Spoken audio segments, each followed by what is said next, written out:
जेठानी का तुलसी विवाह।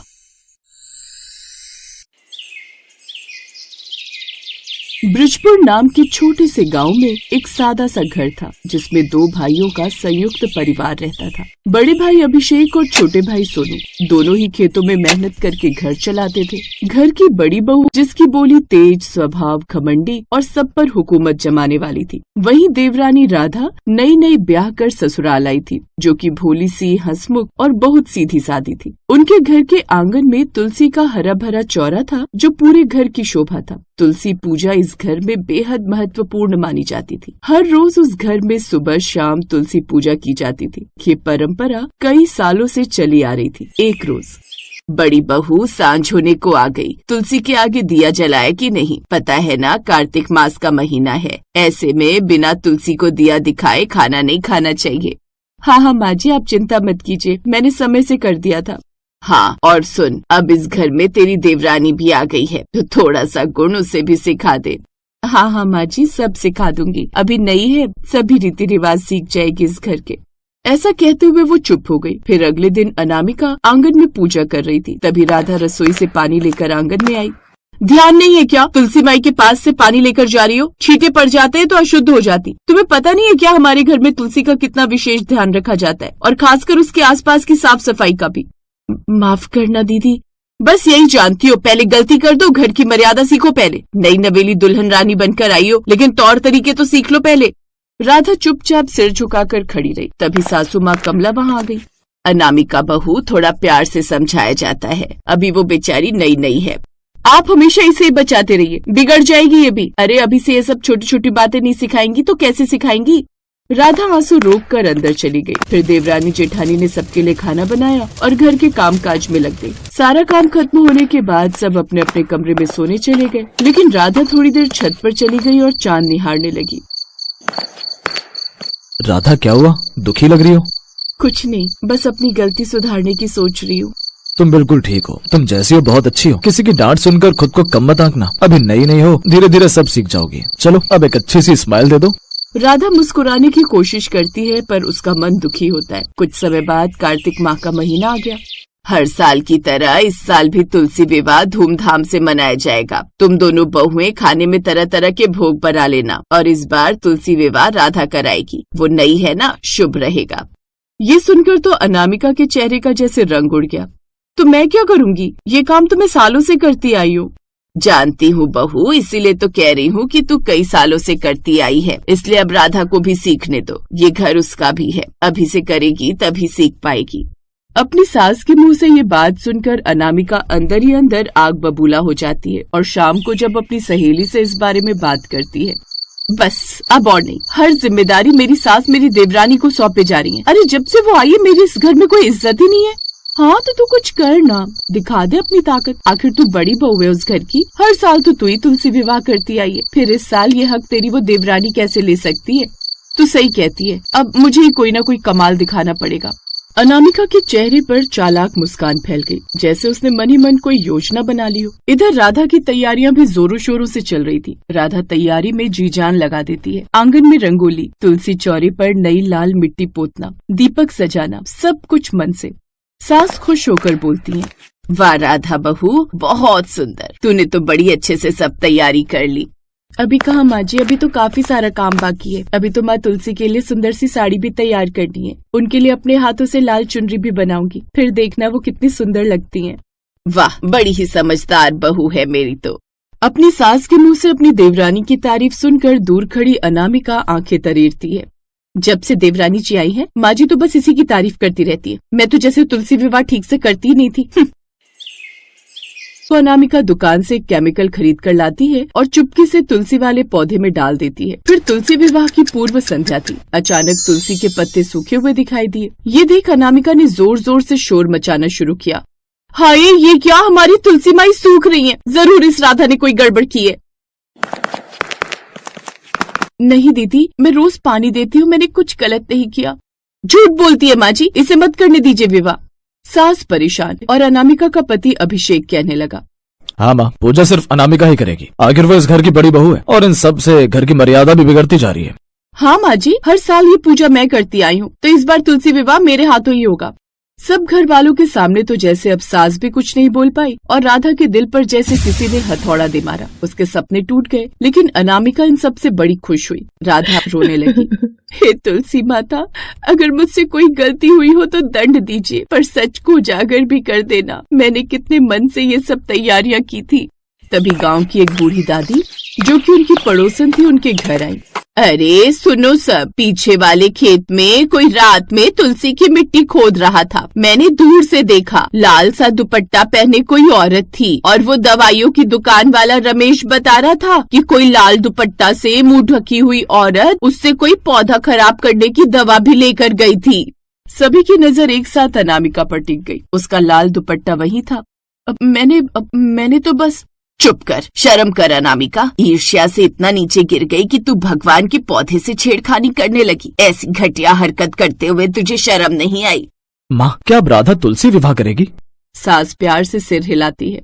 राधा ने दुल्हन से सजी तुलसी माता के सामने घूंघट ओढ़ा, साथ ही उन्हें साड़ी पहनाई। अनामिका किनारे खड़ी शर्म से गहरी सांस भर रही थी। पूजा शुरू हुई। हे तुलसी माता, हमारे घर में प्रेम और शांति बनी रहे। तभी अचानक सभी ने देखा कि सूखी तुलसी पर फिर से हरी पत्तियां उगाई हैं, जैसे कोई चमत्कार हो गया हो। सबकी आंखें श्रद्धा से भर गई। पूजा के बाद अनामिका धीरे धीरे राधा के पास आई। मुझे माफ कर दो राधा, मैं गलत थी। तुमने बुरा मानने की बजाय हिम्मत रखी। तुम इस घर की असली लक्ष्मी हो। दीदी, एक घर में एक जैसे फूल नहीं होते, हर किसी की खुशबू अलग होती है। आप मेरे लिए हमेशा बड़ी बहन जैसी रहेंगी। अब दोनों देवरानी जेठानी ने मिलकर साथ में पूजा की और बड़ी धूमधाम से तुलसी विवाह किया। सास ने दोनों को देखकर भावुक स्वर में कहा, जब बहुएं साथ चलें तो घर स्वर्ग बन जाता है। यही माँ तुलसी का आशीर्वाद है माँ जी। फिर पूरे घर में फिर से हंसी और प्यार की गूंज भर गई और अब हर साल दोनों देवरानी जेठानी बड़े प्यार से एक दूसरे के साथ मिलकर तुलसी विवाह करती और माँ की कृपा पाती।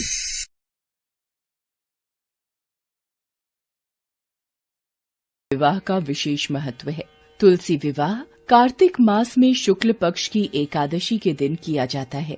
तुलसी विवाह को देव उठनी एकादशी या देवोत्थान एकादशी भी कहा जाता है। कहते हैं इस दिन 4 महीने से सोए हुए देव जाग जाते हैं। हिंदू मान्यता के अनुसार इस दिन भगवान विष्णु जी का विवाह शालिग्राम अवतार में तुलसी जी के साथ होता है। इस दिन श्री हरि 4 माह की निद्रा के बाद जागते हैं। कहते हैं कि भगवान विष्णु जी को तुलसी जी बेहद प्रिय हैं। तुलसी विवाह को देव जागरण का पवित्र मुहूर्त माना जाता है। तुलसी के पौधे को देवी लक्ष्मी का रूप कहा जाता है। तुलसी विवाह का आयोजन करना बहुत शुभ माना जाता है। मान्यता है कि भगवान विष्णु के स्वरूप शालिग्राम के साथ तुलसी का विवाह कराने वाले व्यक्ति के जीवन के सभी कष्ट दूर हो जाते हैं और उस पर भगवान हरि की विशेष कृपा होती है। तुलसी विवाह को कन्यादान जितना ही पुण्य कार्य माना जाता है और ऐसा ही हुआ जब संपत और शोभा ने तुलसी विवाह करवाकर तुलसी का अपने हाथों से कन्यादान किया। उनके जीवन की खुशियां लौट आईं। संपत एक गरीब मजदूर था। उसके परिवार में पत्नी शोभा और 16 साल का बेटा केशव था। एक दिन, अरे ये आपके पैर में चोट कैसे लग गई? अरे वो सेठ दीनदयाल जी छत की दीवार बना रहे हैं तो ईंट गिर गई। रुको, मैं हल्दी तेल गरम करके लाती हूँ। केशव, जरा बाबूजी के पैर को किसी कपड़े से साफ कर दे, मिट्टी हट जाएगी। मुझे देर हो रही है माँ, मैदान में सारे बच्चे पहुँच गए होंगे। मुझे बैट बॉल खेलने जाना है, तुम साफ कर दो। ये लड़का कभी नहीं सुनता, जब देखो हर काम को मना कर देता है। लाओ पैर इधर करो, मैं साफ करके ये हल्दी तेल लगाकर पट्टी बांध देती हूँ। क्या करूँ शोभा, जितनी मर्जी मेहनत कर लो, पैसे वही 200-300 कमा कर कुछ नहीं होता। तुम भी मेरे कारण परेशान रहती हो। कोई बात नहीं जी, मैं परेशान नहीं होती। तुम आराम करो, ज्यादा सोचो मत। केशव संपत और शोभा की कोई बात नहीं मानता था। एक अकेला संपत कितनी मजदूरी करता, कितनी मेहनत करता। धीरे धीरे वक्त बीता, केशव बड़ा हो गया था। अचानक एक दिन उसने संपत और शोभा से कहा, माँ, शहर से मेरा दोस्त श्याम आया हुआ है। वो शहर में एक अच्छी नौकरी करके पैसे कमा रहा है। मैंने तो सोच लिया है अब ऐश की जिंदगी गुजारनी है। शहर जाकर ठाठ से रहूंगा और मौज करूंगा। आज शाम की बस है, जल्दी से कपड़े और जरूरी सामान रख लेता हूँ। ये तू कैसी बातें कर रहा है? तुझे पता है तेरे बाबूजी की तबीयत अब ठीक नहीं रहती। तू चला जाएगा तो पीछे से हमें तेरी जरूरत रही तो कैसे करेंगे? और फिर तू भी वहाँ अकेला रहेगा तो हमें भी तेरी चिंता होगी। माँ, अब मैं बच्चा नहीं रह गया हूँ, मेरी चिंता छोड़ दो। तुम्हारी तो उम्र निकल चुकी है, मेरी जिंदगी तो मुझे खुलकर जीने दो। मुझे फालतू की बातें बोलकर मेरा मन मत बदलो। शोभा, रहने दे, जाने दे इसे। इसने पहले कभी हमारी नहीं सुनी तो आज क्या सुनेगा। केशव शोभा और संपत की परवाह किए बिना शहर चला जाता है। शोभा और संपत दोनों अकेले रह जाते हैं। संपत को अकेले मजदूरी करते देख शोभा परेशान रहने लगी थी। पर शोभा, तू मेरे साथ ये मजदूरी का काम कैसे कर पाएगी?